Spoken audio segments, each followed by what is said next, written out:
專輯咧，亦都喺上一個年度咧叫做完成咗啦。咁其實佢哋都投放咗好多自己嘅文字啊，又或者係感受喺呢啲歌曲當中嘅。恭喜 Lolita！好，究竟邊個代表攞呢個獎項咧？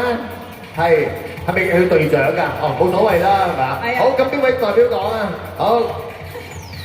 多謝香港電台頒呢個獎俾我哋，多謝我哋公司，多謝我哋嘅形象團隊，同埋多謝一直同我哋合作嘅人啦。跟住多謝支持我哋嘅屋企人，多謝波板糖，同埋多謝翻我身邊呢7位姊妹。咁今年就係 Lolita 嘅第3年啦。咁其實每年我哋都有唔同嘅挑戰同埋未知，但係每次嘅經歷都係令我哋成長咗好多嘅，係啦。好啦，希望大家繼續陪住我哋，繼續行落去，互相撐住大家，能撐多遠就撐多遠。Thank you。